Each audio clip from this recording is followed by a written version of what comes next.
വിഭാഗമാണ് ശരിയെന്ന് സ്ഥാപിക്കാൻ ശ്രമിക്കുമ്പോൾ ഒരു ജനാധിപത്യ രാജ്യത്ത് അങ്ങനെയുള്ള ചർച്ചകൾക്ക് തന്നെ സ്പേസ് ഇല്ലാതായി പോകും. സംഘപരിവാർ എന്ന് കേട്ടാൽ ഉടൻ തന്നെ ഉറഞ്ഞുതുള്ളുന്ന ഒരു അങ്ങനെ ഒരു മനസാക്ഷിയുടെ അല്ലെങ്കിൽ അങ്ങനെ ഒരു സമീപനത്തിന്റെ ഒന്നും ഒരാവശ്യമുണ്ടെന്ന് എനിക്ക് തോന്നുന്നില്ല.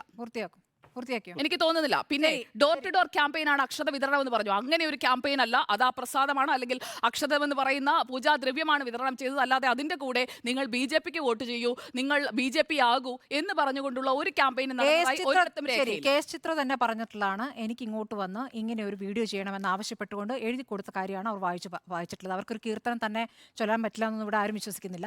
പറഞ്ഞ വാചകങ്ങളെ കുറിച്ചാണ് പറഞ്ഞത്. പിന്നെ എല്ലാ ഹിന്ദുക്കളുടെ അവകാശവാദമൊന്നും ഇവിടെ BJP RSS ഏറ്റെടുക്കണ്ട, അതിൻ്റെ കാര്യമില്ല. പിന്നെ അഭിപ്രായ സ്വാതന്ത്ര്യത്തെക്കുറിച്ച് പറഞ്ഞു. അഭിപ്രായ സ്വാതന്ത്ര്യം ബാക്കിയൊക്കെ എന്താണ് ഫാസിസമാണ് ഇവിടെ നടക്കുന്നതെന്ന് ഇവിടെ BJP നേതാക്കളും പറഞ്ഞു. ആ രൂപത്തിൽ സുജി ഇവിടെ അഭിപ്രായപ്പെട്ടു. അങ്ങനെയെങ്കിൽ ഇവിടെ ഗൗരി ലങ്കേഷ്, കൽബുർഗി തുടങ്ങിയവർ അഭിപ്രായ സ്വാതന്ത്ര്യത്തിന്റെ പേരിൽ ജീവൻ നഷ്ടപ്പെട്ടവരാണ്. ഫാസിസം എന്ന വാക്ക് ഉപയോഗിച്ചോ?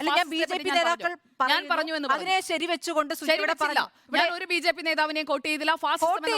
BJPയുടെ നിലപാടാണ് സുജി ഇവിടെ. അല്ല, അത് താങ്കളുടെ അങ്ങനെയാണെങ്കിൽ അങ്ങനെ എന്നെ ഞാൻ എന്റെ രാജ്യത്തിന്റെ നിലപാടാണ് പറയുന്നത്, അല്ലെങ്കിൽ ഞാൻ എന്റെ രാജ്യമാണ്. എനിക്ക് അങ്ങനെ പറയാൻ അഭിമാനമുള്ള രാജ്യമാണ്.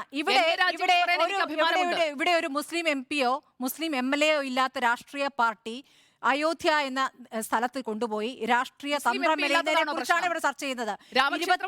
മുസ്ലിം MP ഇല്ലാത്തതാണോ? മുസ്ലിം MP ഇല്ലാത്ത നിങ്ങൾ എല്ലാവരെയും ഒരുപോലെ കാണുന്നു എന്ന് ആവർത്തിച്ച് പറഞ്ഞു. സുജയ പറഞ്ഞു എല്ലാവരെയും ആവർത്തിച്ച് കാണുന്നു, ഒരുമിച്ച് കാണുന്നു എന്ന്. ഞാൻ പറഞ്ഞത് രാമരാജ്യത്തെ കുറിച്ചാണ്. സുജയ പറഞ്ഞു രാമരാജ്യം എന്ന് പറഞ്ഞത് ഇവിടെ മോദിയല്ല കൊണ്ടുവരുന്നത്.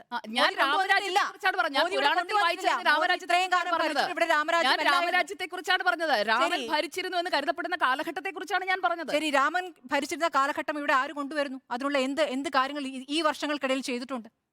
രാമരാജ്യത്തെ കുറിച്ചാണ് ഞാൻ പറഞ്ഞത്, അല്ലാതെ അതൊരു പൊളിറ്റിക്കൽ പ്രൊജക്റ്റാണ്.